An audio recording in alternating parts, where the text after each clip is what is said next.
Hi, folks. I'm Jamie Hiles. I'm Lydia Judy. And I'm Derek. And this is Green Bloody Movies, the podcast where we review a horror movie each week, go over the horror news, and we start each episode off as awkwardly as possible. Yes, exactly. How are you guys doing today? Gotta be me. Yeah. Doing good. Had a good day. Good. Some painting. I'm gonna give it a 6.5. Oh, yeah. My day was about, let's say it was a 7.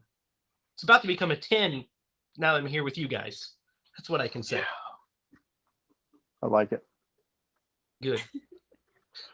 So, guys, anything happening in our front that we want to talk about right here at the top of the show?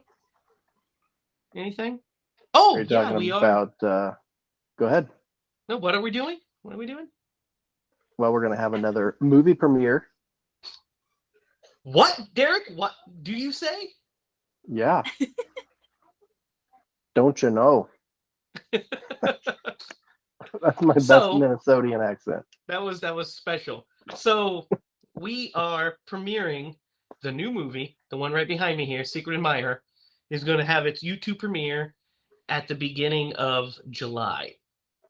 So how it's going to work is we already have on the channel the premiere of Cutoff next Tuesday. So the day after this episode airs will be the YouTube premiere on the channel of Hookman, starring great Lydia and my brother Jake in featured roles.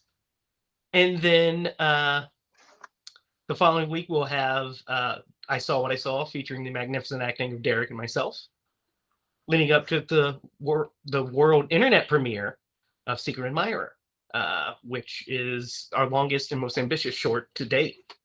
So I'm really excited for you guys to see it. You know, we've been talking about it for the better part of a year. So it's time to share it with you guys and let you tell us what you think. So are you guys excited? Very excited. I'm excited. I mean, except like that, like knowing that people are going to see me act is just a little stressful because I cannot act. Hey, you were good in Hookman. You did the job.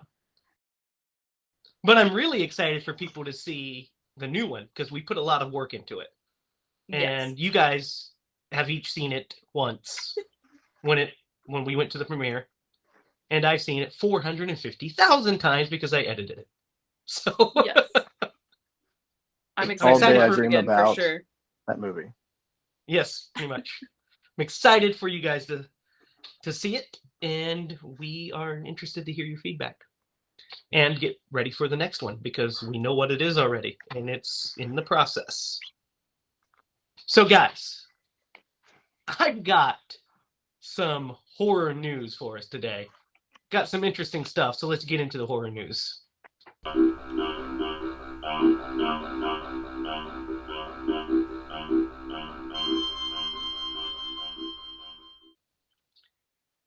I'll start with this one first. It's a interesting bit.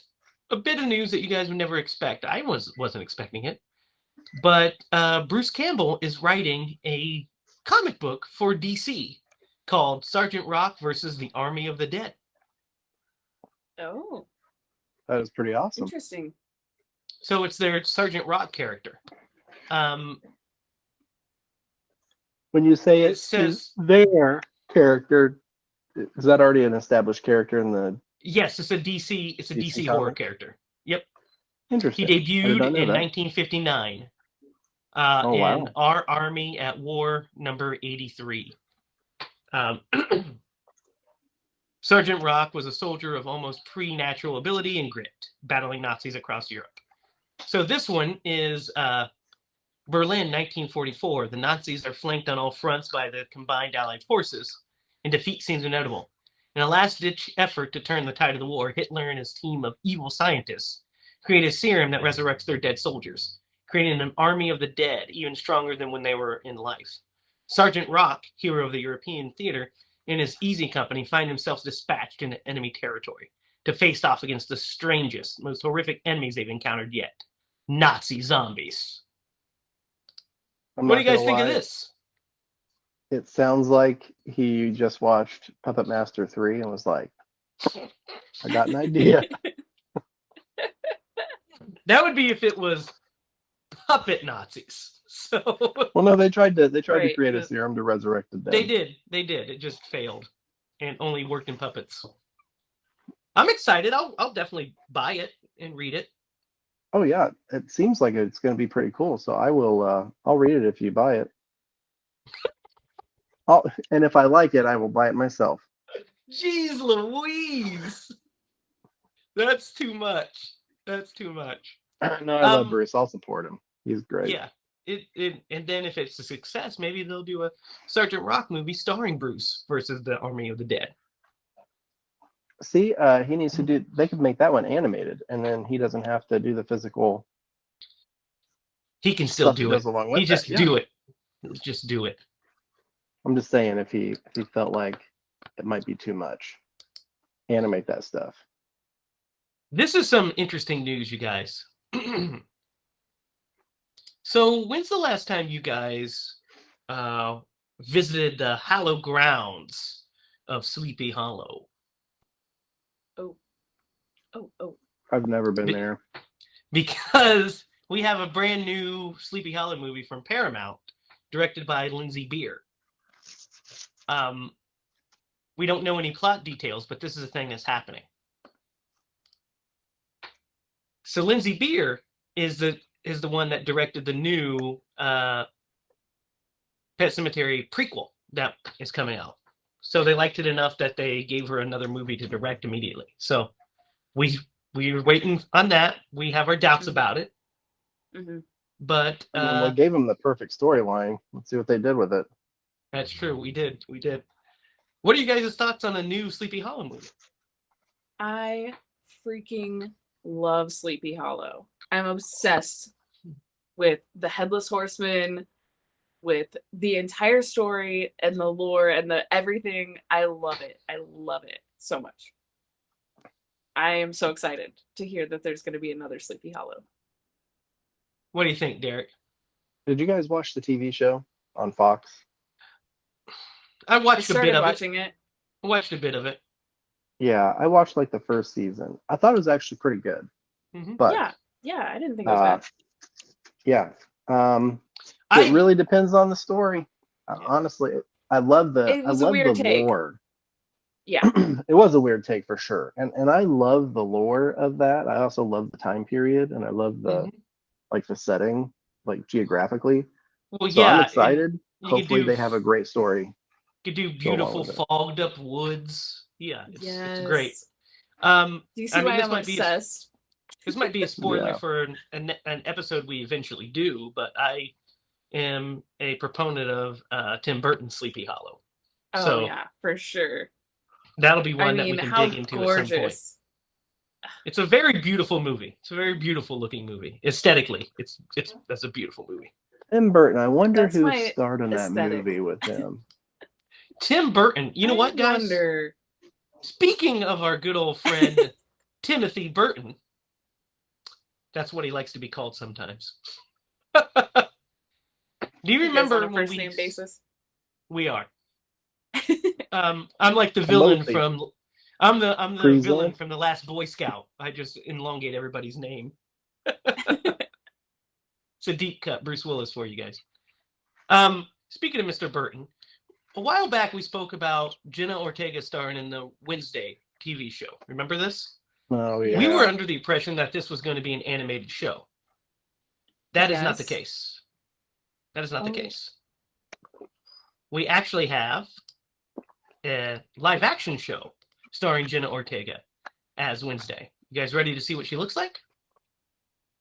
Yes. Let's do it. There she is. Oh, she's Hmm. cute. She looks like a Wednesday. She looks like a Wednesday. Here's the plot synopsis, as we talked about. Wednesday's attempt to master her emerging psychic ability, thwart a monstrous killing spree that has terrorized the local town, and solve the supernatural mystery that embroiled her parents 25 years ago, all while navigating her new and very tangled relationships. So we have a little vid here. And is this is a Guys- TV show, right? Yes, you guys can see this? Netflix Yep. series.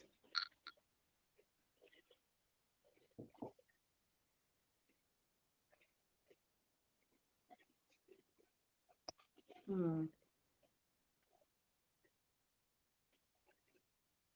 What do you guys think? She's kind of giving me like Aubrey Plaza vibes. more than She, anything. you know what? She does give. She kind of Aubrey like has Plaza that vibe. like Yeah, she has that the dead stare. Aubrey Plaza going on. Yeah, Aubrey Plaza is a very unique performer. I love her. I kind of Uh, wish that I knew that she dropped off. I was just going to Yeah. go right now. Did you guys hear What do you kind of anything I wish, said? Derek? So I kind of wish that they would not have involved Christina Ricci, because I believe you had mentioned that she's She going to is be in it. Yes. in the series. I just feel like, this is my perspective. I think you guys had a different perspective, but like she was kind of iconic in that role. They did a couple of movies. I Mhm. probably wouldn't have involved her in that, but I could see why they would have. Yeah, well, I don't understand why you wouldn't. You'd have to. I mean, it's the same, like, that would be like, they made Star Trek when they remade Star Trek, and they wouldn't have put Leonard Nimoy in it. You have to figure out a way to put, like, these, if they're working actors, you want to have them involved in some way. I feel like, so have, like, I mean, I'm sure they wanted to get like Melissa Joan Hart for the Sabrina, that Sabrina show that aired, but it would be fun to just see her for a moment. Be like, oh yeah, You know what? Maybe I'll remember her. change my mind when it comes out and I watch it. I'm like, they did a great job. yeah. We'll see. I mean, Is of it a course, limited series? they didn't say. It just is a series, so it could be multiple series, kind of, multiple seasons, kind of thing. But yeah, that's pretty cool, right? Yeah, This it next, was a really good trailer, or at least Yeah. teaser. yeah, it was a good teaser. So this next bit is not, I wouldn't say strictly horror news, but it's horror adjacent. So I thought I could talk about it because it'd be interesting, right? So you guys are familiar with Duke Nukem, right? Mm-hmm. You guys remember Duke? Well, Duke is getting his own movie from Legendary Pictures, directed and created by the creators of Cobra Kai. So we're Really? getting a Cobra Kai created Duke Nukem movie. What are your guys' thoughts on this?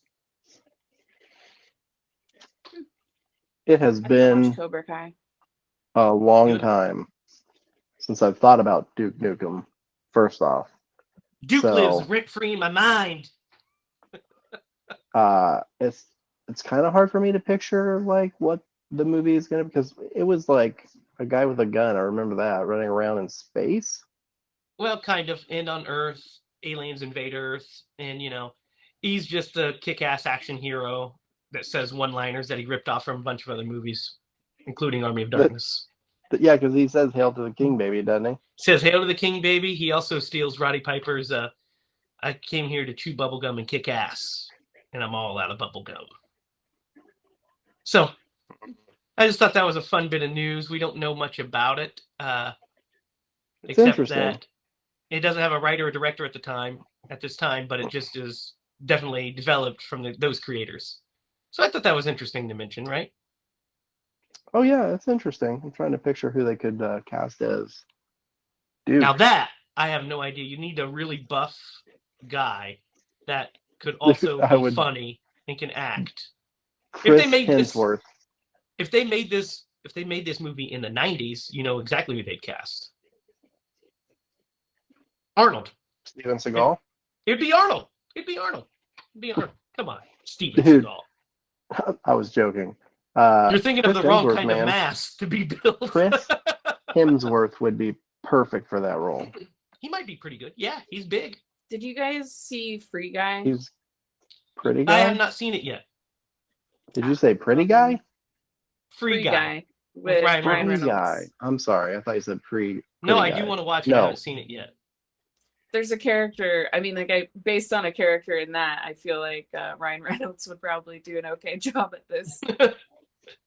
I haven't seen it yet.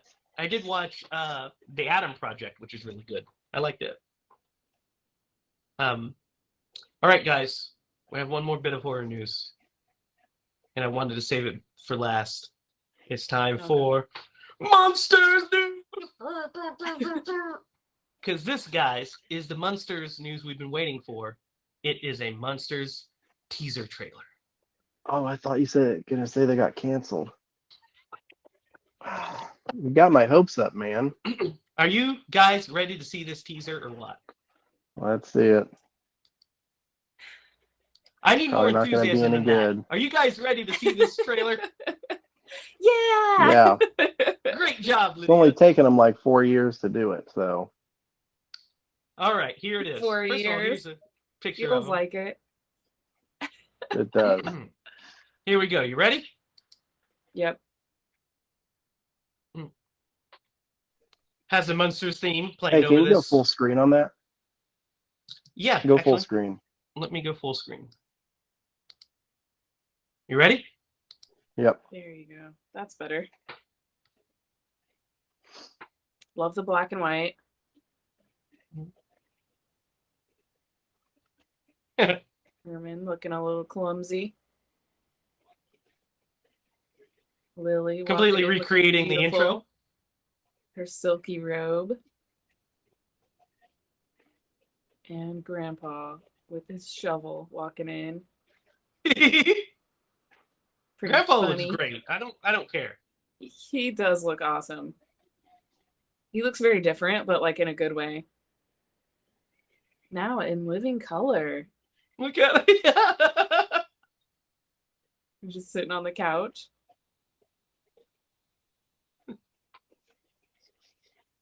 He says, now what? Right? Yeah. Yeah. That's what he that's says right exactly- there. Yeah. Now what? What do you guys think? I This don't little know teaser. what to think.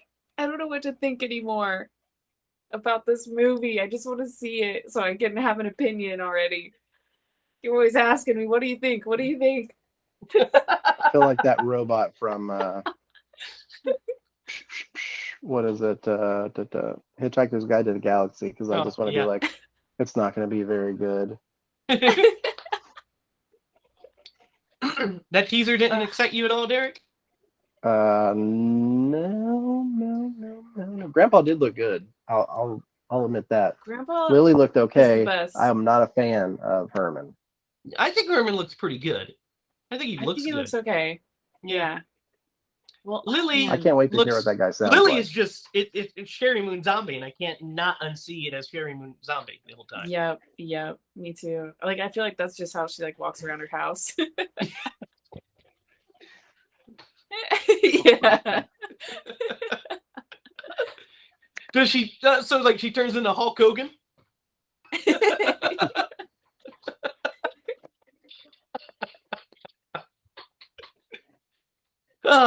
Good stuff. But I figured you guys would want to see that since we've been following this story since its inception. And So we finally got a teaser. we got a teaser. Still don't have a release date. Just says coming in 2022. You So, know, we'll see.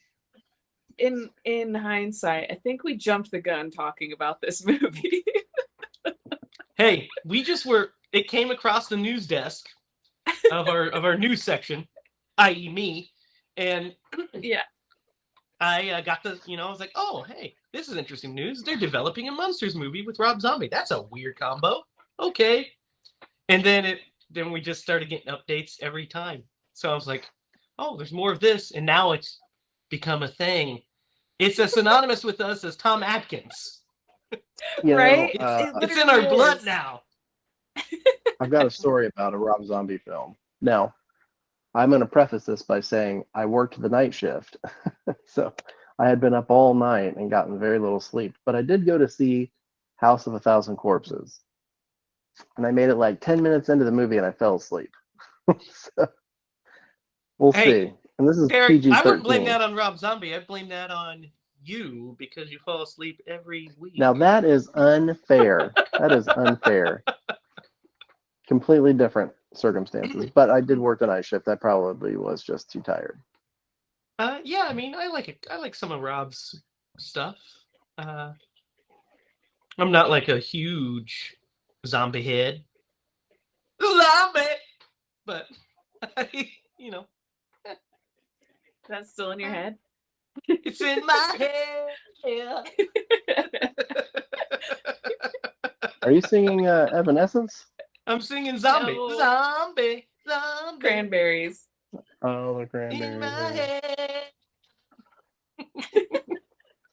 Now you get it, Derek? Yep. Yep. Understand it now. Thank you for that.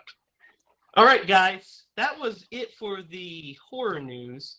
So now it's time to talk about tonight's main attraction, which is Wes Craven's directed, Eddie Murphy produced, and co-story written Vampire in Brooklyn from 1995.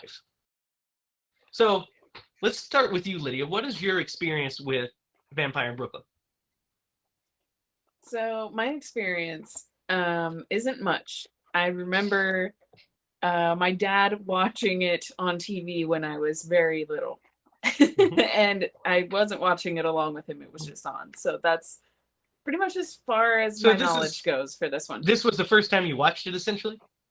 Yes. Cool. Derek, Yep. how about you? It has probably been, and this makes me really sad to say it because now I feel old. It's probably been like 2 decades since I've seen this movie. I was trying to think of when was the last time I could have seen it, and it had to be in like junior high or maybe It was the high VHS school. days for sure, right?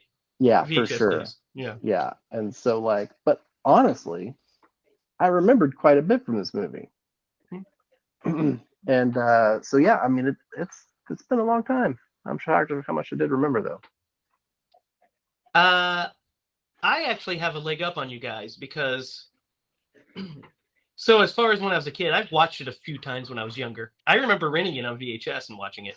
How could I not? It was everything I loved. It was Wes Craven. And it was Eddie Murphy. You know, a year before he released The Nutty Professor. So it's right before he was about to get his big second wind in comedy. So by the time it came out on VHS, I think The Nutty Professor had already played in theaters. So I was like, you know, all about Eddie again and all about Wes. So I rented it and I watched it and I liked it. I think Mom and Dad went to the movies to see this actually. Because I remember them talking about the church scene. But the reason I have a leg up on you guys is because I actually watched this during quarantine. When everything shut down initially, it was on Amazon Prime like it is now. And I just was going through a bunch of movies that were on there, and I was looking for Wes Craven movies that I didn't own, and Vampire in Brooklyn popped up, and I was like, holy shit! So I watched it like about 2 years ago probably, and then tonight, or last night. And so, that's my story with it, is remembering Mom and Dad seeing it in the movies and me renting it and watching it as a kid. But so I remembered quite a bit this time because I just watched it. But the first time I watched it during quarantine, I remembered the big beats. But like, so the church scene I remembered the ghoul, but I didn't remember like specific things except the big set pieces. So this movie is very interesting. This is an really interesting interesting. movie. There's a lot to talk about. So it's definitely a combination of genres. And we've done horror comedy before with Evil Dead 2. And there's another one, too, that we've done, right? Gremlins. But this is like a pure, like one of those where... So Evil Dead 2 gels perfectly the horror and comedy. They're like cohesive. They're one unit. This is a movie of horror and comedy, and they're like very you know what I mean? Yes. They're very I'm glad segregated. you said that. They're very segregated. They're not perfectly woven in together. So yeah, let's get into it. What do you guys want to talk about first? Well, you know what we got to talk about first. We got to talk about Eddie and his goddamn wig. That's what we got to talk about. Lydia. I wonder why you brought that up. I'm curious. Lydia, this is your first time. This was your first time watching it. What did you think of Eddie in his wig when he first came on screen? I thought that was his hair. I just thought that was like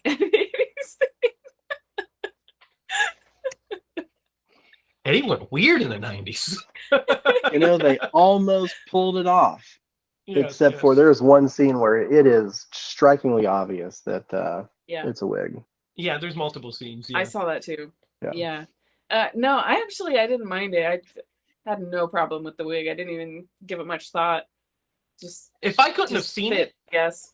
Yeah, if I wouldn't have seen the terrible wig shape, I wouldn't have, it wouldn't have brought me out of it as much. But there's scenes where it's and it's because it was shot in standard definition. It wasn't shot in HD. Yep. And now it's upgraded to HD, and you just see the terrible blending of the wig glue to his head. Yeah, you can. Yeah. It's pretty noticeable, but it kind of gives him an otherworldly look, which is kind of cool, I guess.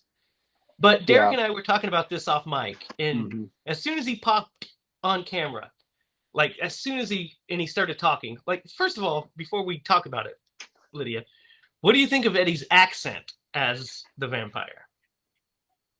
Max is the vampire's name, by the way. Right. It was fine. I didn't have any problem with it. I didn't really think too much about it, I guess. So I don't have a dissecting problem. it, like where is this from or anything. I was just like, oh, Eddie Murphy is doing an accent. Cool, whatever. Yeah, I didn't care about that. I thought that was all fine, and I didn't think there's anything wrong with it on its own. But if you combine Eddie Murphy's trench coat and wig and his accent in this movie, who is he, Derek? Who is he? Oh, he's totally Chance. Devereaux. From Hard Target, baby. He's Jean-Claude Van Damme's character from Hard Target. Maybe they're long lost brothers, really.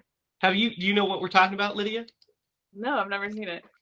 See, and this is why, because every time, actually, like the wig, there's a couple of scenes where it's really obvious, but like I could have just really brushed past that, not been a big deal, but every time I saw him in that wig, I just kept thinking of Van Damme. Okay, here, get it out of my head. We'll show you what we're talking about here. Yeah.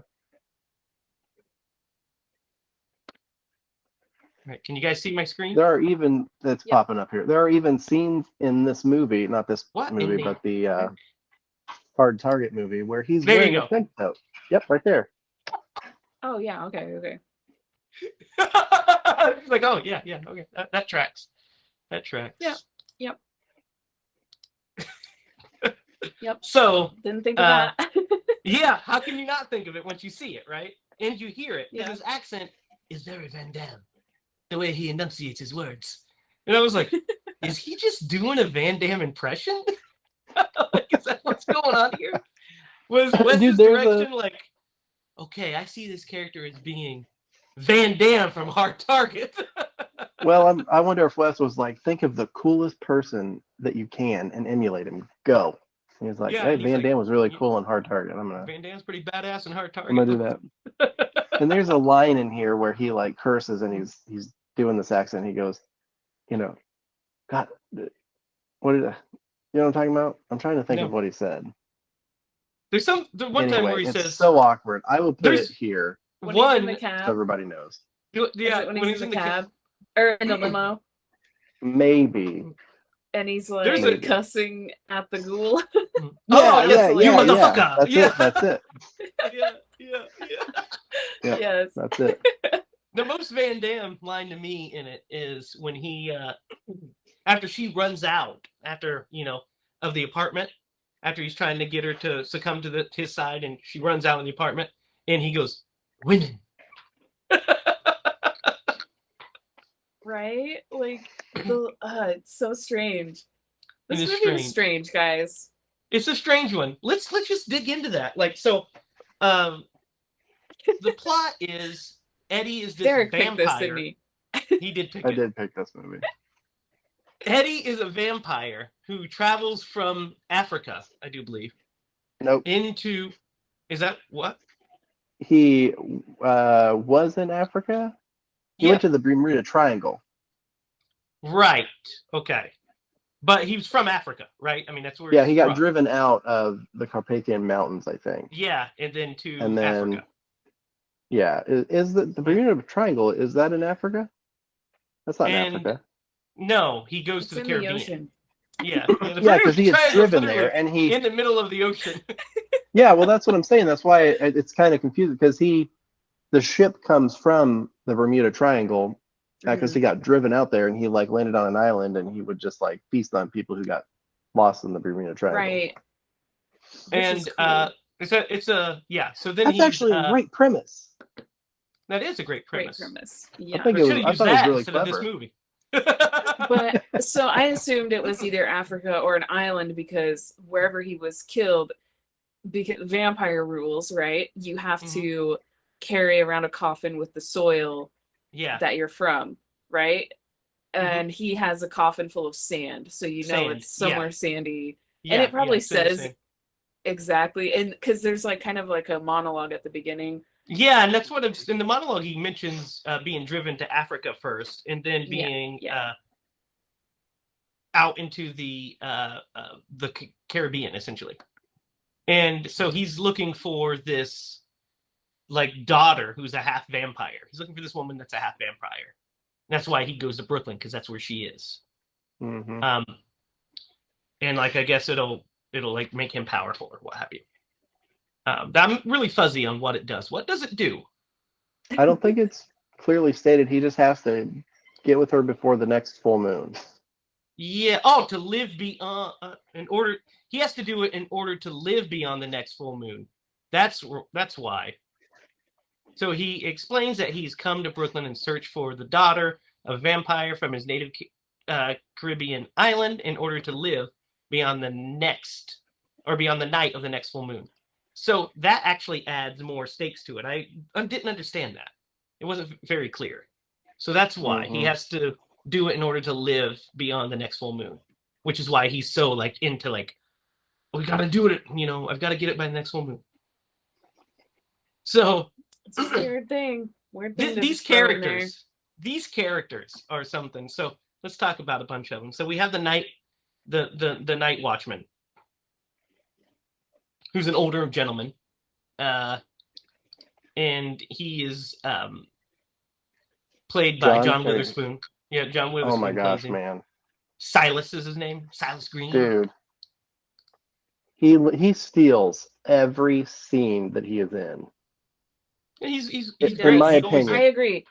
I was like, he's my great. favorite character. Yeah, he's always that's great in sad. everything he's in. That's like a sad thing.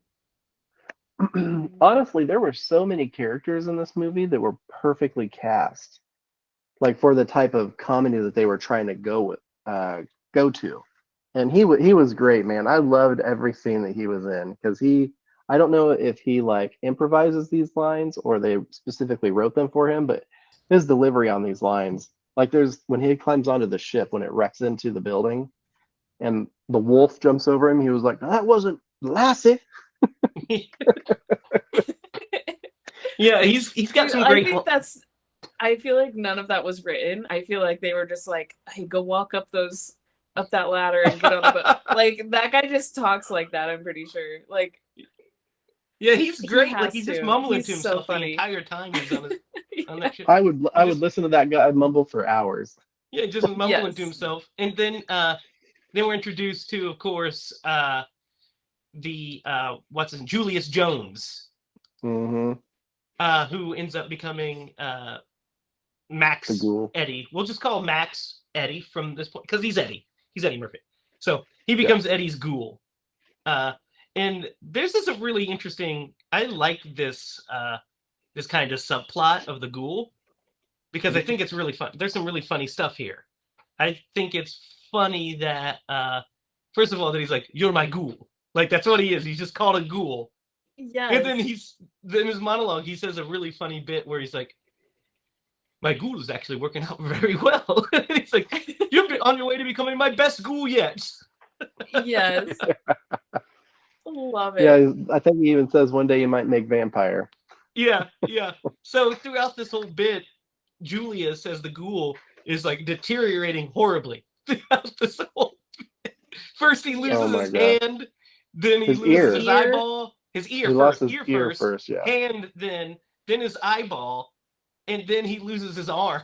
Like it rips off at the end of the movie. Yeah, there's kind of jumping around here. Oh yeah, One of that's the what we'll funniest do. scenes. Yeah, one of the funniest scenes is whenever he like first encounters the detective in the bar, and he's like charming her, and Justice. she's falling for it. Yeah, Rita. That's my Yeah. favorite bit of him. When he's freaking when Max is putting on this, like when Eddie's trying to do the seduction of Rita. Yeah, Which, by the way, let's talk about her. It's Angela Bassett plays Rita, and we'll talk about her character in a bit. But yeah, when that seduction scene in like the nightclub.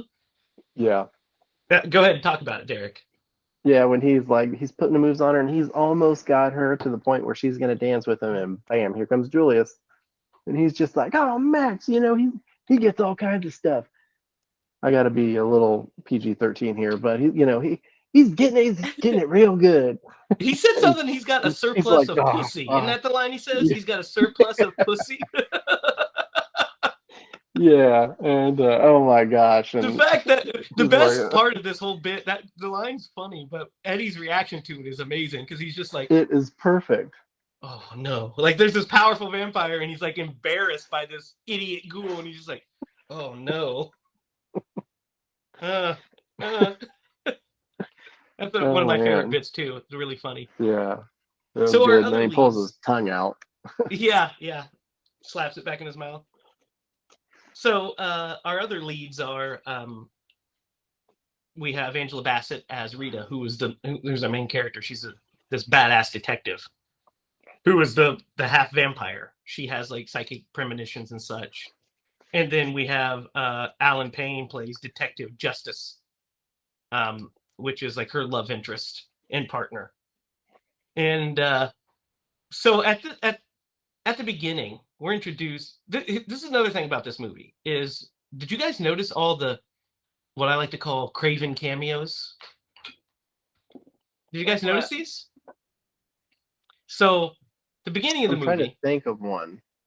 So at the beginning of the movie, when Julius goes home and he's kicked out by his girlfriend, and he's on the run from the mob, we have two Craven cameos in the scene. We have Mitch Pileggi, who we of course know as Horace Pinker. Yep. Plays one of the mobsters. And the other one is Jesus Garcia. Yes, Jesus Garcia from Nightmare on Elm Street, who plays Rod. Is the other mobster. Yeah, I definitely remember. Mitch, right? I pinned, yeah, but I didn't. There's get another him. one. There's two more. There's W. Earl Brown, who ends up playing Kenny the cameraman in Scream. Is one of the cops in the police station. Really? Yes, he's the main cop. He's in a couple scenes, but he shares a scene with the fourth Craven cameo, which is Mama from People Under the Stairs, who plays the crazy woman that comes after W. Earl Brown's character with a knife. Was that thought her? she looked familiar. Yes. I recognized her, but I was like, what is she from? Like, where have I seen her? And I was like, yeah, I have no idea. Yep, That's where. Definitely was her. Yeah. Cool. Yep. Very cool. Yeah, the Craven that is cameos. good stuff. So, what do you guys think of Eddie's introduction scene? You guys think it's pretty cool? Yeah. When he takes on the I think it was monsters? pretty cool. Yeah, I love. Well, there's some really corny one-liners in here. He's like, put some heart into it after he like ripped his heart out. I believe is what he said. Yeah, I thought that was pretty cool. Yeah. Yeah. Oh, I love the special effects. I thought the heart looked great. And the line's funny. It's a good The line. line, it is funny. It's just like so on the Yeah. nose. Yeah. Yeah, and he looks great. I mean, I think in long shots, Eddie looks great when you don't see like Yeah. the glue of the wig. I think he Yeah. cuts a great figure because Eddie was in like great shape at this point, and he just cuts a really good figure. I think. Plus, Eddie's just like a caked in makeup and everything, he's just a charismatic son of a bitch. Like, he's super charismatic. Don't you guys think? Yep. Like, he just exudes coolness for sure. I love his like whenever he is in another character. Like, dude, the preacher is Let's talk about the amazing. preacher. Let's talk about the preacher scene, guys. We know we need to, right? Yep. So, Lydia, your first time watching this, what did you think of this scene where he becomes the preacher? I was shook. Like, what the hell am I looking at? What is going on here? I was like confused. I was like, what just happened? He just became what? And then like, I mean, the makeup was like a little rusty on this character, I'm gonna say. But the comedy that came out was the most confusing thing. I was like, I mean, it was like no longer Max and it was just Eddie. Eddie being Eddie, right? Eddie being Eddie. Yes. No, you know who it was. It was I felt like this was a callback to a character that he might have played in Coming to America. Kind of, for sure. Yeah. He borrowed some aspects of some of those characters that he did. It also is a precursor to the dad from the Nutty Professor. His voice is a little bit like the dad from Nutty Professor. You know what I mean? Mm-hmm. Cletus is his name in Nutty Professor. But there's some great. I think there's some great comedy in this bit. There's some funny stuff. I like when he's doing his sermon on evil is good. You know, because of course he steps into. There's a great shot that I love when he first steps into the church and it does this like close up on his face and he does like that big reaction. Cracks me up. I laughed out loud on it. And then he starts like steaming. God damn, he says. God damn, whoever doesn't step in this church. Come on, it's hot in here. Let's go outside. Then he does this. Evil is good. And then he ends it with, ass. Why do you want ass? Ass is good. We wouldn't be here without ass. And then says, evil's good, ass is Eddie. good. Yeah, just Eddie stuff. Just full Eddie. Yeah. Oh man, it was so hilarious, and I was cracking up, and that's awesome. But it's so weird in this movie. Yeah, it kind of comes out of so nowhere. Out of place. I mean, the tone, it fits the tone a little bit, but that was just balls out comedy. Whereas the rest of it has some. The whole ghoul storyline is played for comedic effect. I mean, you know, he's just losing his limbs and stuff. Then we have that mix with the drama of Rita, who Angela Bassett in this movie is great. She's beautiful. Oh, yeah. Yes. And she's like strong and just awesome in this movie. And guys, let's talk about Rita's roommate. Rose? Was that okay. Rose? So Yeah. I kind of took her as like the Lucy character from like Dracula. She's Lucy. She is Lucy. Yeah. Literally. So yeah, it was like kind of obvious. Yeah, she's a little loosey-goosey, if you know what I'm saying. Right. Yeah, it cracks me up. Sarah was watching this with me. She watched about half of it, or at least up to this point. And that scene happened where she's coming on to Justice, and Sarah's like, "Man, she's coming on pretty strong." And then when he turns her down and is like,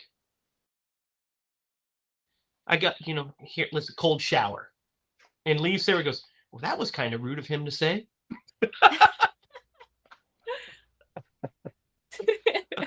I was like, well, I mean, guess. he's just giving her advice. He's just giving her advice. Yeah, I mean, like that was just some, she was on. She like, came on. Cool it. Super strong, man. Like Yeah, next like, level. Super strong.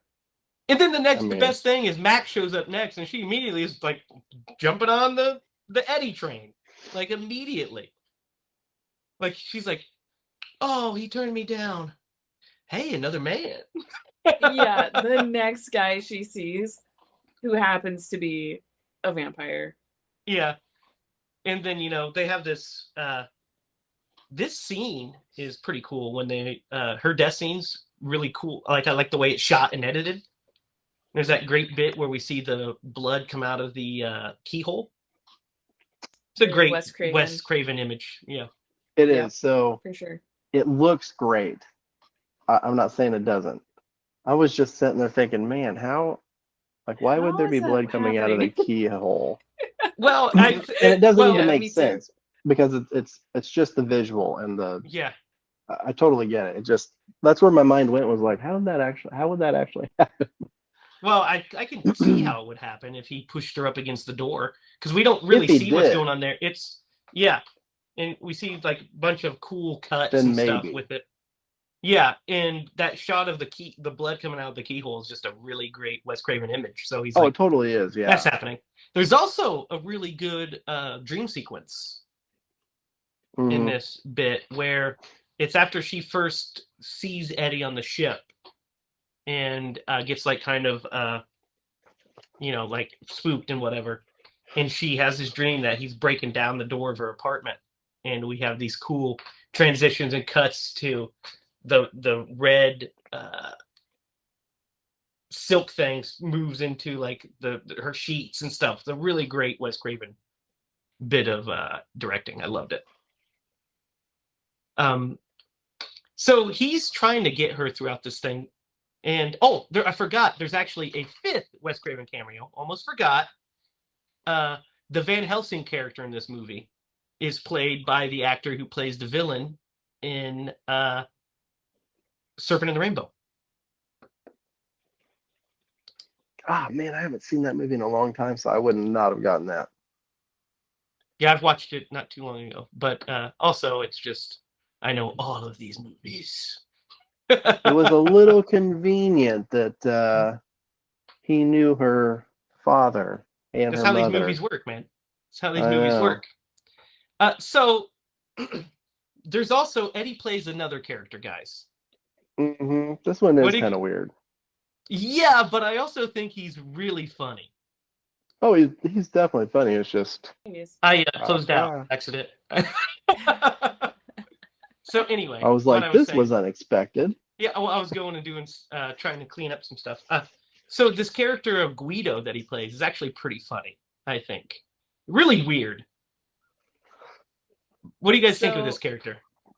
I am actually really impressed by this character because I looked away for like a minute because I was messing with the dogs, and I looked back up and I was like, "Who is that?" Like, I did not realize at all that was Eddie Murphy. How weird is that? I mean, I was like stunned myself. Jake was like, "That's him," and I was like, "What do you mean that's him?" Like, I thought that was like a legit actor. I was so confused. Yeah, so I think the makeup job is great on him, and It looks Eddie's performance is good. I like his accent that he's using and stuff is really funny. I like how he holds him up at gunpoint, Yeah. And the ghoul's like, "Oh, take my hand."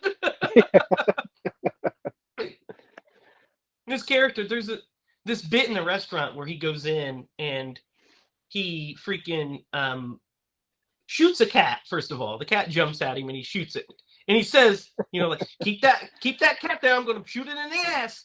And the cat jumps at him, so he shoots it. And he's just the whole time he's just talking about shooting people in the ass.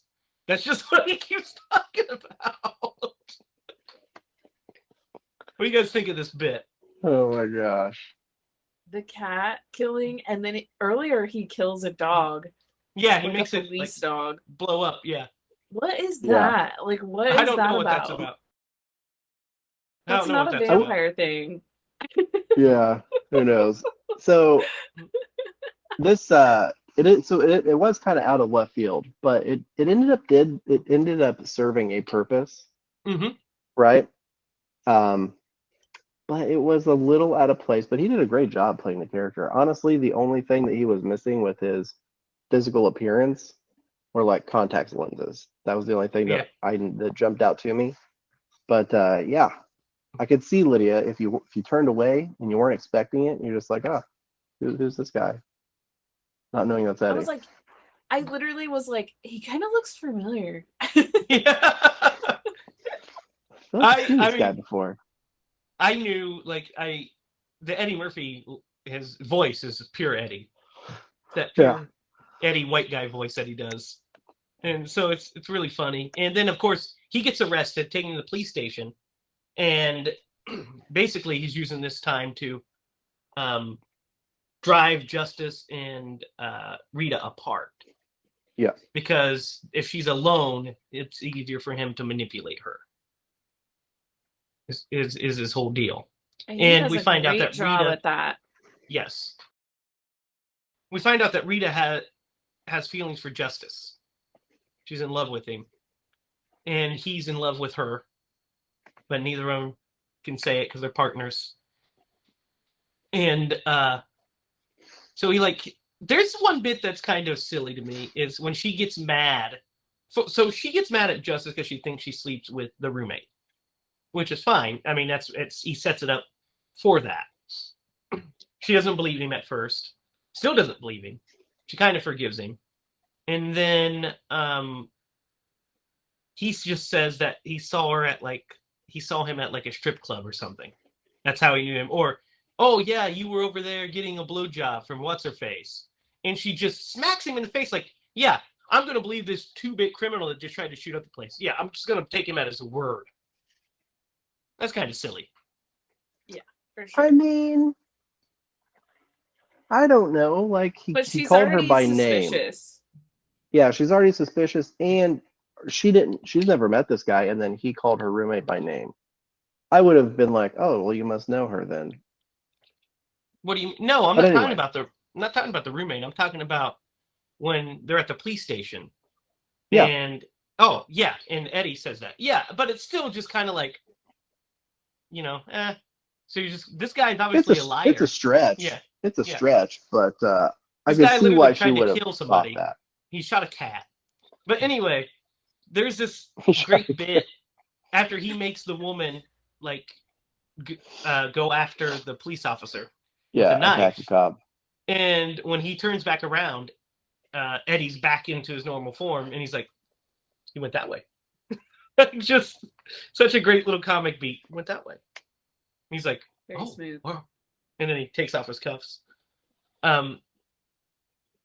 So what do you guys think of Eddie's seduction of her? Because this happens next. Do you like the way it's handled? What do you guys feel about? Yeah. I also love that John walks into Witherspoon, Julius's apartment. He's like, oh, like he's all that's a like, little bit later. Yeah. Yeah, it's right around this part because he has this little monologue where Max has a little monologue where he was like, I cast every spell that I knew. Oh yeah, when he actually gets her there. Yeah, because I'm missing a section because he meets her again. He meets her again because he saves her from from getting hit. And he saved her twice because he saved her from a snake first. Yeah. And he's really charming in that scene. He's really charming in that snake scene. Yeah. So he saves her from the snake. Then he saves her from getting hit by a car. Yeah. After the whole Julius dust up. And then he invites her over. And that's when they're in the apartment. And he says a monologue, like you said, Derek, that Julius's apartment was a shit sty, but I was able to cast every spell to make every spell I knew. Yeah. And he goes in, it's this swanky ass nice place. So they have the seduction, and he bites her. She lets him bite her. You guys think this was handled well? I thought it was handled pretty well. They had a good moment. There was good chemistry between the two of them. What do you think? What were your thoughts? Good, Lydia. I don't know. Yeah, I think it's fine. I think it's good. They definitely have chemistry, for sure. See, I thought you had like a a specific reason why you were asking that question. Never mind. I read into it. I am a little bit, but go ahead. Well, I just think it's odd that Eddie's our main character, and he is a bad guy. Yeah, he's not necessarily our main character. He's just a vampire in Brooklyn. Our main character would be Rita. So, I mean, is he really a bad guy? Yeah, he's murdering He's people. a bad guy. I mean, He he's just murders doing what he people does. and Is a wolf animals. a bad guy? The wolf is an I don't know. animal. He's not a creature that's capable of determining right from wrong, which is what a vampire is. Is Dracula an okay guy? No. Survival. He's a villain. I understand there's like a survival element to it, but No, he's evil. He's flat out this evil. guy is Yeah. pretty evil. Yeah. There's a And thin line sometimes. I think that's why it's kind of hard to just put my finger on like what, like there's something like if the movie was about her, maybe it should have opened with her, you know, like I mean, like if she was the main character, it didn't open with her at all, so it's his story about her. Kind of. But I mean, you know, It's weird. Not a lot of movies don't open with the main character. It's just Well, you know, I mean, there's tons of James Bond movies that open with the villain doing something villainous or what have you. I mean, most of them start with James Bond doing a great action piece. But, you know, and then in horror movies, you have your main character introduced 20 minutes into the movie, 15 minutes into the movie. But the thing is, her character's underwritten, for sure. yeah. And Eddie's character is the best written because he gets the coolest shit to do and the funniest stuff to say. And the movie is sold off of Eddie because he's Eddie Murphy. Right. And that Well, he all co-wrote kind of it, you just said, right? leads to He co-wrote the story. Yeah, his brother Charlie co-wrote the script. Mm-hmm. it all for me just kind of leads to like just a weird vibe of like a confused story, a confused script, maybe. I'm not sure what. I can't. I mean, technically, Dracula is the main character in Dracula to a degree as well, right? But right. so I mean, that's But kind of like just a vampire style. Yeah, I guess you're right. I don't know. There's just something. I think maybe it's just because Eddie is extremely famous at this time, and they're just like, well, he's also go for ungodly charismatic as well. Yeah. I mean, yeah. that doesn't hurt. You know what I mean? That makes things just even harder against what you're saying. He's just ungodly charismatic, so you kind of root for him even though he's bad. Exactly. Yeah. Because you're just and like, it's like fucking Eddie. But there's just no like forgiveness at all in this character. Mm-mm. That like no, he's just hard ass. They just don't let you root for him, and you're just like, I don't know. Because like, you got to remember, he's not doing what he's doing for love or anything. Right. He's doing it because he doesn't want to fucking die, and he doesn't care what happens to her as long as he can make it past the full moon, and all that good stuff. So she goes through her transformation, and go ahead, Derek. I think you guys missed the mark completely. Julius is the main character of this movie. Julius is not the main kind of to a degree. Julius, here's a good analogy for you guys, and this is gonna blow your mind. I think a good analogy for Julius and Silas, which is John Witherspoon's character, is C-3PO and R2-D2. Yeah, that was a good one. Yeah, I see. Because the movie opens with them and closes with them. And we follow their journey before we even follow Eddie's. So it's kind of like, you know, the opening 20 minutes of Star Wars. I mean, he went from we follow low-life... R2. Yeah. Yeah. And at the end of it, he's the vampire in Brooklyn. Yeah. So, I just have one more thing to say about that scene. Because you asked, and I kind of went on a tangent, but I couldn't help but compare that scene to Interview with a Vampire.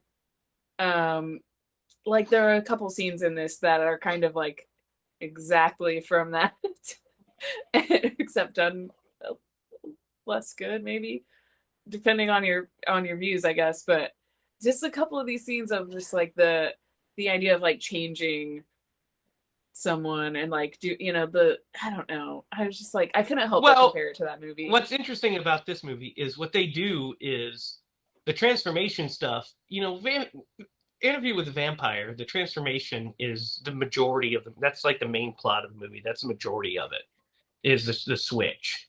Whereas this movie, that's just a plot point for Act 2 going into Act 3. I mean, she have to overcome this by Act 3. So it's just the next logical step. It's not like the focus of the movie. So I think that's the biggest difference between those two.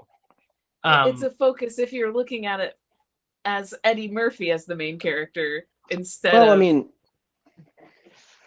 yeah, and one of the biggest differences between those two movies, I mean, and the obvious one is like, well, I mean, this is a comedy. Yeah. It's a comedy that is also a horror movie. And so, and not only comedy, but it's a very specific genre of comedy. Yeah. For the time, but also for it's an urban comedy. The culture. It's an the urban culture comedy that it represents. And so it's an urban comedy. The music in this really represents that. Yeah. And that's the thing I love the most about this movie. Except there's not this the music, one bit, but the urban aspect. And there's this one bit where when Julius goes to pick her up on her date when she goes to meet Eddie. She pulls up and for some reason the car is playing Gary Glitter's Hey. Hey, and I'm like, why the fuck is it really? Yeah. Like I heard it because I had my surround and I was saying and I was like, that's an odd choice of a song to put in here, but whatever. Am I at a basketball game? Weirdest. Yeah, we're at a basketball game. Yeah, I thought that was pretty funny. So she does a great job on the transformation stuff. And like, so when Rita in Justice finds Rose dead, like hanging up, and it's exactly like she painted the picture. Mm-hmm. So he goes to her and tells her, hey, she's dead. So she's like hugging him and stuff, and she starts to kiss his neck, and they decide, like they're gonna have sex, and he's like, are you sure you want to do this? And she's about to bite him and looks in the mirror, and she disappears.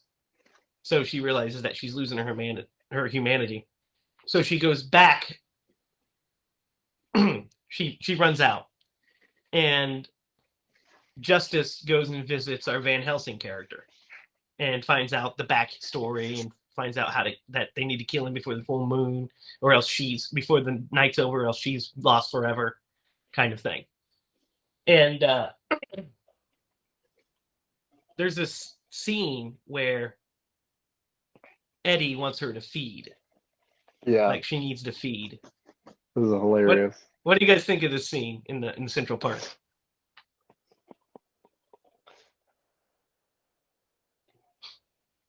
You want me to go first? Yeah, go first, Derek. So if this movie were premiering, especially with like the political tensions that we have right now, if this movie were to like air today, they'd be like, oh, it's so woke. I think it's hilarious that like he's like, oh, she deserved this, and she's just some like upper class lady walking her dog through the park, and as soon as like he pops out, she was like, oh, I sympathize with your I forget the specific plight of your phrasing, people or something like that. Yeah, and your oppression and things like that. And I'm just like, all those are really relevant today. And he was just like, I don't care. And he tries to serve her up too. Yeah, so he bites her and then tries to give her to Rita, and Rita fights her urge and runs off. And then there's this like she goes to a church and there's big gust of wind and great production value, and then she collapses. And then Eddie picks her up and he's like, we must go now. Let's go. Don't limit me to one style. Need to keep an open mind. And then he runs off. What do you guys think? What do you think of this bit, Lydia? Well, Interview with a Vampire. The exact same scene. So that's all I have to say. But to be fair, so does every other vampire movie. Well, I mean, it's with like definitely the a vampire lady, trope. I guess. Yeah, I mean, every vampire movie has, you must drink the blood, and then the person has to decide if they're going to join or not. Hell, Lost Boys does it. Yeah, I was gonna say that. Yeah. That popped into my mind. Yeah, Lost Boys does it. So like, it's a vampire trope. It's just done better in certain movies. I think it's fine. I think it's quick because like I said, they're just ramping everything up to this third act. So everything's just kind of like, instead of because they're not really trying to build the atmosphere of the horror, because that's not what this movie is. It's not. It's like Derek said, it's more of a comedy than it's a horror movie. So it takes itself so seriously at points. Yeah. At points. Yeah, there are points where it does take itself deadly serious, but there's also tons of points where it doesn't at all. And especially with all of Julius's stuff. But even Eddie, there's some stuff with him that gets into hokey territory. Like at when he transforms into the vampire, his vampire form, it starts to get into hokey territory. What do you guys think of his vampire makeup? I thought it looked great. His hair really exploded. Yeah, I really like the vampire makeup. It really accents his features. It accents his features. Especially at the end when he turns completely evil. They exaggerate it even more and it looks really cool, I think. And his nose. Yeah. Yeah. He's got like a really like weird, like gross thing, the way his nose is pointed. Yeah. And our favorite makeup artists worked on this, so that makes it a lot easier to watch too. That always makes things easier. So yeah, it's we get into the final act here. What do you guys think of this finale? There's a funny bit where is it this one? He gets stabbed in the stomach. Yeah.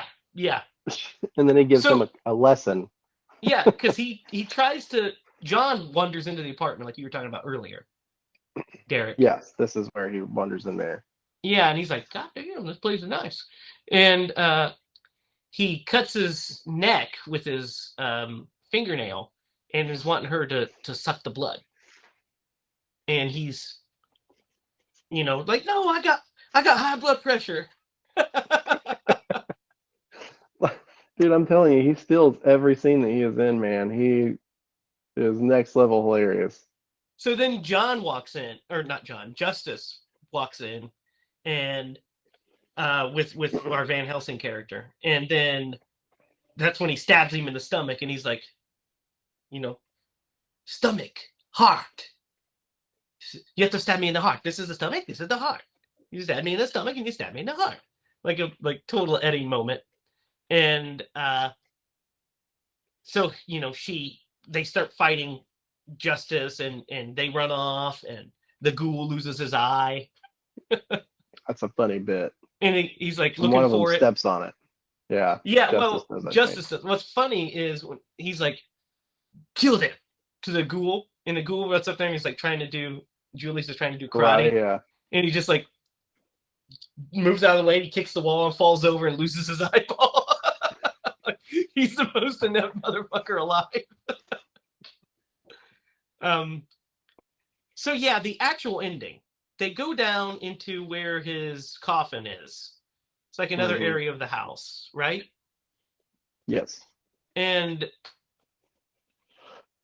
Eddie and him fight, and Eddie's like whooping his ass, of course, because he's a vampire, and this guy is just a guy. And she says, she picks up the stake, and she says she's gonna kill him for everything, and she stabs Eddie instead. And as he's dying, that's where he looks really cool with his makeup. Mm-hmm. And he says, I told you were a killer. Yeah. And she said that it's time for him to go. Like, she's got to kill that. She's like, I wanted to be with you so bad, but I've got to kill that part of me. And he goes into his coffin and dies and disappears.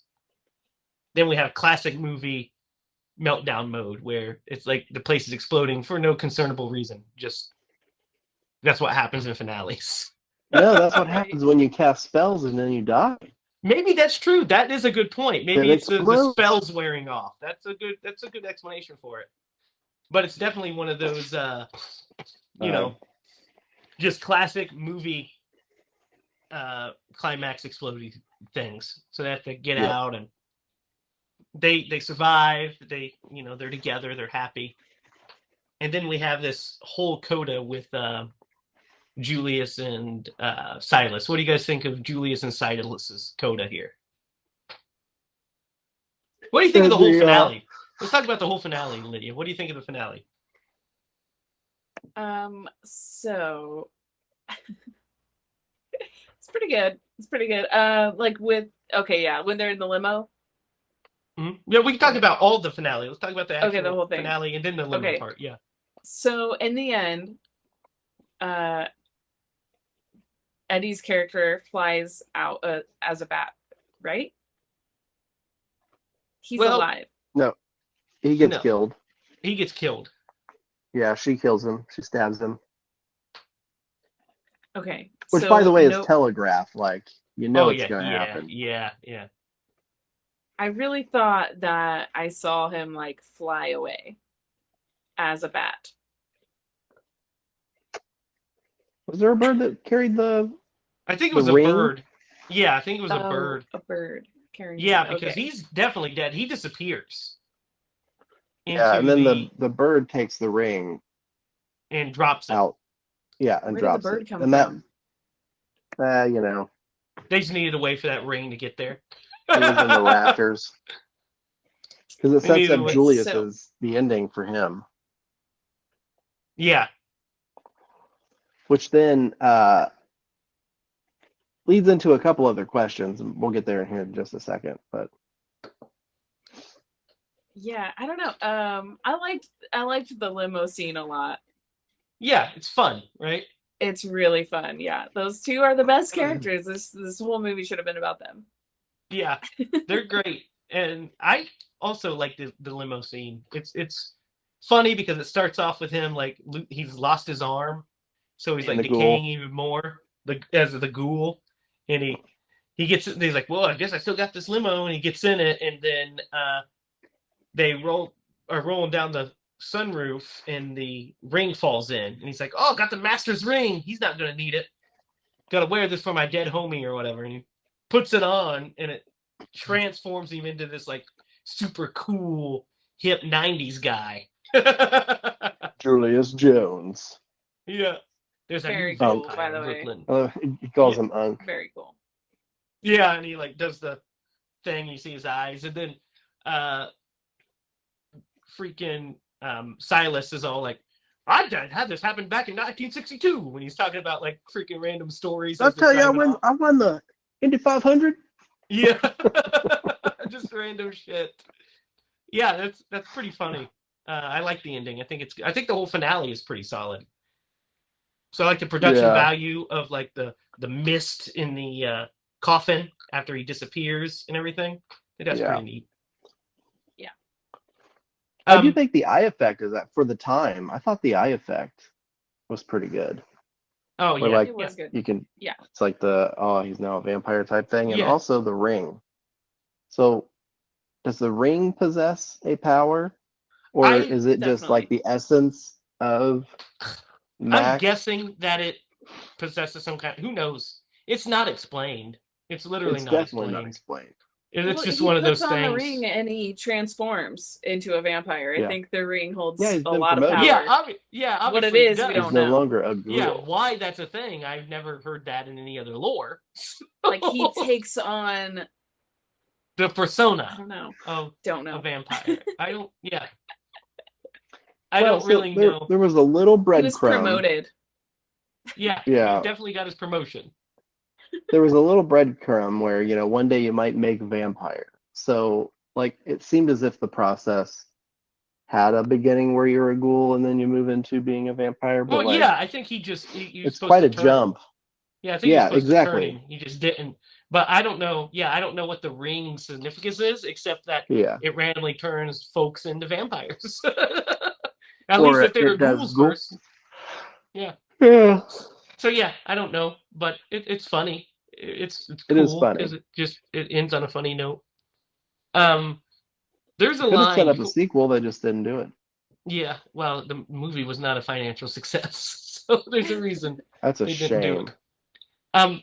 So there's a line that is really funny that I need to mention before we get into the ratings and stuff, where Justice goes to the apartment complex, and Silas is sitting out there playing cards, and he tells him that he saw his partner there, and talking about how they were like up all night, doing it or whatever. But he Oh. says something like, "I saw her walking out of here all bow-legged."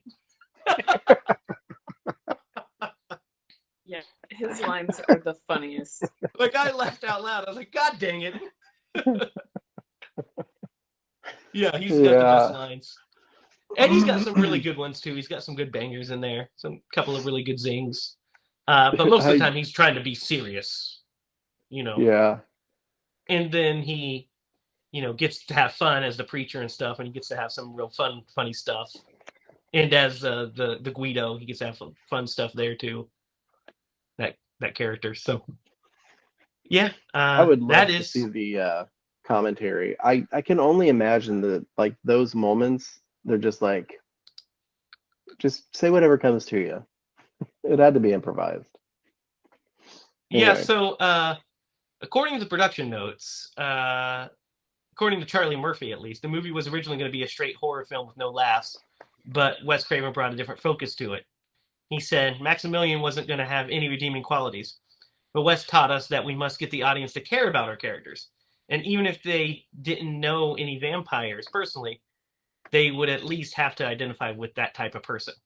So, and Eddie always wanted to do to play a villain. So this was his first villain. That's why he did it. He wanted to play a villain. And it has to be in like this kind of supernatural comedy, because nobody wants to see Eddie Murphy as a villain. He's too charismatic. Yeah. He's too damn charismatic to be a villain. Like, you just be like, who cares about the lead? Let's just listen to Eddie the rest of the movie. You know what I mean? Yep. I mean, Eddie makes even like the worst movies at least bearable, because he's just so talented. Like, I'm talking like Norbit, which is a terrible film, or Pluto Nash, which is a dumpster fire of turds. He's at least the one? Laughable. He's still Goldfinger? No, Bowfinger's hilarious. Bowfinger. Yeah, that's a great one. It's a great one. Steve Martin, that's a fucking great one. If we were doing our other podcast, Eddie Rules, we would talk about all of the great Eddie Murphy movies. But we did all the side podcasts that we come up with on here. We would have no free time. No, I mean, we'd just be recording podcast after podcast after podcast. But it would be fun. Yeah, that's just all we would do if we recorded every single side podcast. I'd do an Eddie movie or an Eddie Murphy podcast. Eddie Rules podcast. Yep. We can make them 20 minutes long. We'd just be like, hey, let's talk about Beverly Hills Cop. Hilarious! Yeah. Let's talk about Beverly Hills Cop 2. So guys, that was Vampire in Brooklyn.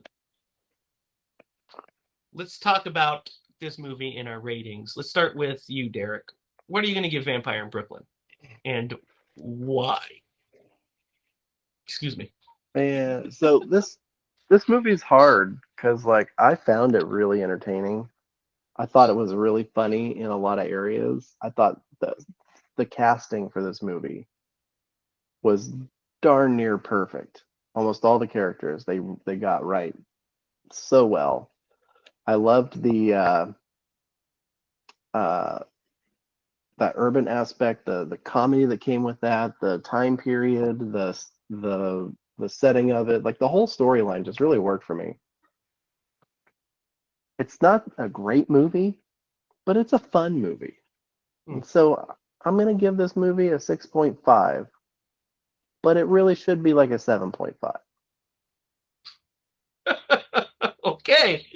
Lydia, what do you think?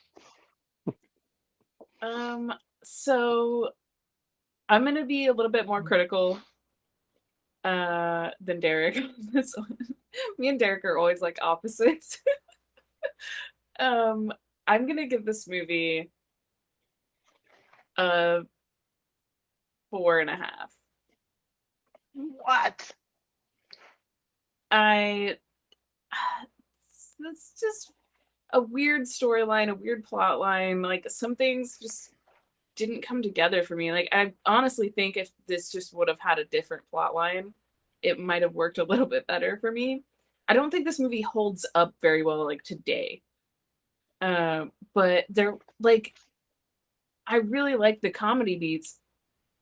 So like maybe if it would have just been funnier and scarier, maybe, I don't know. Like something didn't land for me. But the casting was really good. So I don't think it was like the actor's fault or anything like that. Not sure how to put my finger on it exactly, but the makeup effects looked really great and I enjoyed that. So there were a lot of fun things about this, but I just don't think this movie holds up. So I'm gonna give it a 4.5. Yeah, so here's how I feel about it. I think there's redeeming qualities to this movie. I think that there's, like you said, Derek, it's not a great movie for sure. It's not even probably a good movie, to be honest. But it is a lot of fun. It's a lot of fun. I think what you were talking about, the reason that there's problems is that there is just I'm just gonna wait for her to get back on. This is directly talking to her thing. So I think some of that disconnect you're talking about, Lydia, is the stuff that happened behind the scenes. I mean, it's just a situation where the creatives had two separate visions of what the movie was supposed to be. Wes said that about the film's failure. He said he wanted to work with a big star, and suppose it could have been better if it were a horror movie, but it wasn't. And Eddie didn't want to be funny because he wanted to be serious at this point in his career. And I remember this period where he didn't want to be funny. It also happened in Beverly Hills Cop 3. He didn't want to be funny. He wanted to be more serious. So he wouldn't do the bits that we ended up, So that's why the bits that are funny, you said could have been funnier. It probably could have been. And I think that's where a lot of the disconnect came from, is him being unhappy with it, and there just being some difficulty.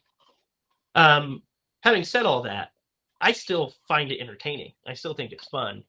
I don't think it's as good as as high as you rated it, Derek, and I don't think it's as low as you rated it, Lydia. I'm going to go right there in between. I think it's about a 5.5. Because I think that there's still a lot to redeem from. If this is on TV, I'll probably watch it again. I like it. It's a Wes Craven movie, and it has some really funny characters. There's some great atmosphere at certain points. I think there's a great 30s 40s vibe to those early scenes where he's like in the dark, in the fog. I think there's some great strong Wes Craven visuals. But yeah, it's just the story's a little messy. It's a little messy. So 5.5 for me. So now that you have given some more context to the behind the scenes of the movie, so I'm gonna ask you a couple questions. Did anybody from the studio get involved to like change the cut of the movie, or it was just more of not a clash necessarily, but like a different approach that Eddie was taking compared to where Wes was trying to go with nothing with the studio, but there's tons of different things. Eddie hated the wig. He wasn't happy. He wanted to. The only way he was able to get the Nutty Professor, he said, and to get out of the Paramount deal, was to do this movie, which is a movie his brother wrote and he wanted to do. Wes says that Eddie didn't want to be funny and he wanted to be serious, and he was being difficult. And he said, he wanted to play it totally straight, so Wes couldn't get the humor he wanted to. But he said Eddie was, gifted and great, and he could play all these characters and everything. However, I will say this: John Witherspoon loved making the movie. He said it's one of his favorite movies, and he said that Wes Craven is one of his favorite filmmakers, and that he was hilarious, and he got to, he let him ad lib, and he's funny, and gave him a bunch of lines to say and stuff. So he had a great time, and you could tell the movie really works when they're on screen because they're doing the thing that they wanted to do, the movie that Wes was trying to make, instead of having to. And that's sometimes happens with big stars when you, as a creative, as a director, sometimes you work with big stars and you have to kind of either figure it out together or you end up with a disconnect through the whole movie. I mean, Sam Raimi famously had a issue with Gene Hackman at the beginning of Quick and the Dead until he earned his trust, and then he famously had a difficult time with Kevin Costner on For the Love of the Game as well. So sometimes working with big stars helps your movie, sometimes it's harder. So, that's just the name of the game. Guys, so now that we got that out of the way, it's time to Atkinize. Thrill me. Vampire in Brooklyn. Who would Tom Atkins play in this movie? Who? Van Helsing. You would recast that? You cast him as a Van Helsing character? Yep. What do you say, Lydia? I think I'd probably cast him as Max. No, can't take Eddie out. I would say, I would really hate to replace. I'd really hate to replace a performer of color with him, to be honest. But I would say that there's not a lot of Caucasians in the movie, so Right. I would say that if he had to play one of those minor characters, it would be the police chief, because she has a couple of scenes, or one of the mobsters at the beginning. But if not, the Van Helsing character probably would be a good choice, because he gets to be heroic and cool. And he could step in the frame and be like, "Thrill me." Yeah, that's true. He could also tell Eddie to thrill him. That would be great. I would love to have. It could still happen. I'm going to get on my phone line to Eddie, because we're buds, and say, "Hey, you and Tom Atkins should do a movie together." I just want to see you guys share the screen once. But a vampire in Queens. In this one, he's no longer a vampire. In this one, he takes on he's the creature from the Black Lagoon, just to spice things up. So speaking of creatures, guys, I get to pick this week's movie, right? Yep.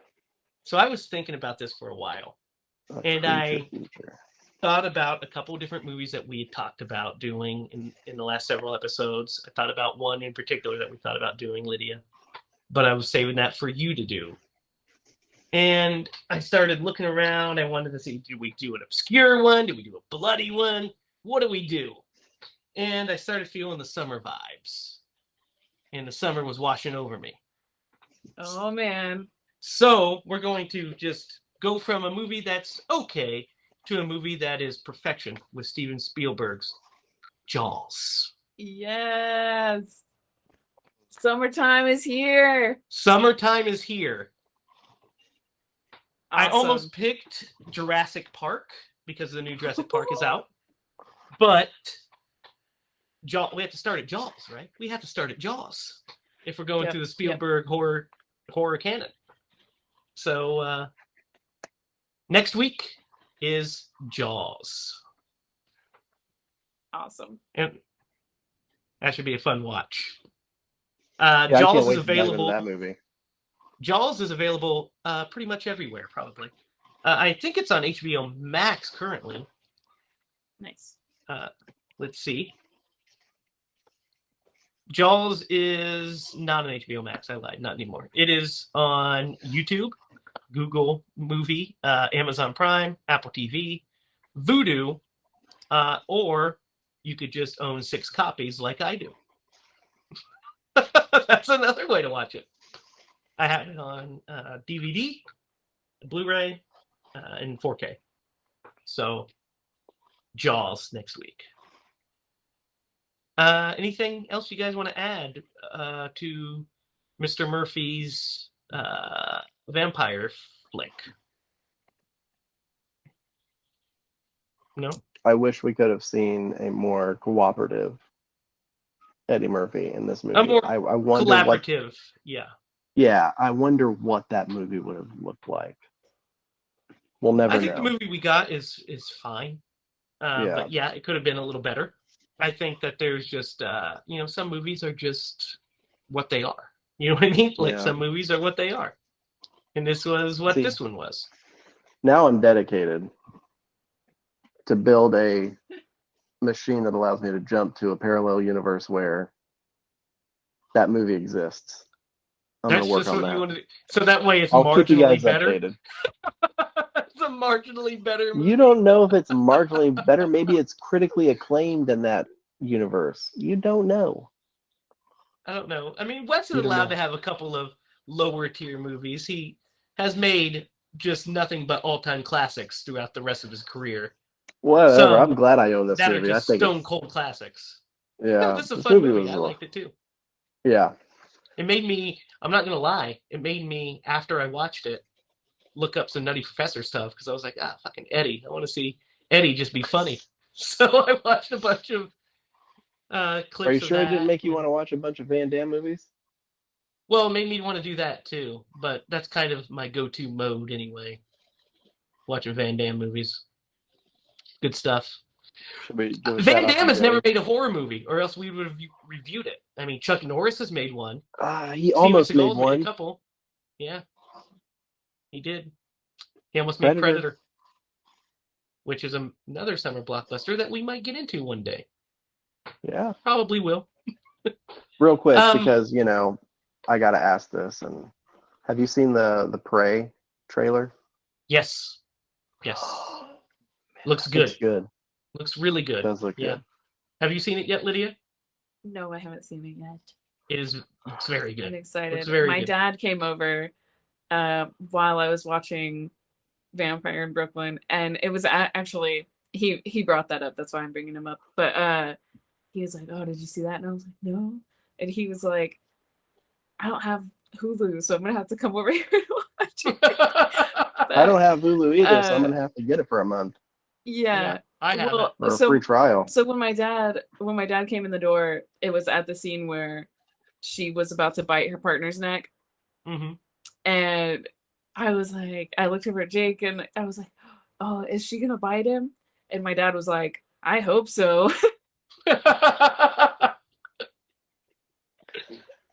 And I asked him if he recognized what movie it was, and he was like, "No, I have no idea." So No, the what is memory this? I have of him watching it when I was little is probably just wrong, or he just doesn't remember, from No, that he one just little probably scene. forgot. Just probably Yeah. forgot. Yeah. I mean, I guarantee you, if I was watching this movie, if Dad didn't see Eddie, he would have not known what movie it was. But I guarantee you, if I showed him the picture of Van Damme Eddie, he'd be like, "Oh yeah, Vampire Brooklyn. I know that one." Yeah, right. Yeah, that's funny. Yeah, we'll have to hit up Prey. I mean, we'll have to go through the whole entire Predator canon because that's another one that's a stone cold masterpiece. Predator. I mean, we'll get into it when we Predator. get into it. Yeah, but Predator is awesome. And then I have a bunch to say about the sequels. Some good, some not so good. So can't wait to dive into those. You can follow us on social media at Facebook at HiLa Productions. You can follow us online at HiLaProductions.com. You can see us on Instagram at Scream Bloody Movies. You can follow us on Twitter. You can follow Lydia at Lydia Spooky. Follow Derek at DDogLeemaster. You can find me at Racket. Don't forget to like, share, subscribe. You guys are doing a good job of viewing, but we need to get those comments up. So don't forget to comment. Let us know what movies you're wanting us to review in the future, because we will gladly take a look at those. And stay tuned for Secret Admirer coming at the beginning of next month. Very exciting. And don't go into the water next week and bone up on Steven Spielberg's Jaws. Until next week, for Derek Lemaster and Lydia Judy, I'm Jamie Hiles. Remember, if you're going to scream bloody movies.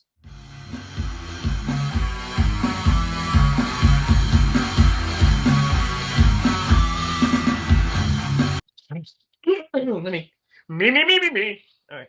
Can you guys see my nipples? Sarah made fun of me earlier because my nipples were like totally poking out. I can't see them on here, but the view from That's the true. camera is different. Well, if I was up like this, you could totally see them. Luckily, they're cut off. I told her, I was like, oh my God. You've I got have me the Mur self-conscious disease. now. I have the Mur disease. Like, my nips are just too hard, I guess. You better All believe right. that this is making the cut at the end of our episode. That's going to be Just in so the you blooper know. reel.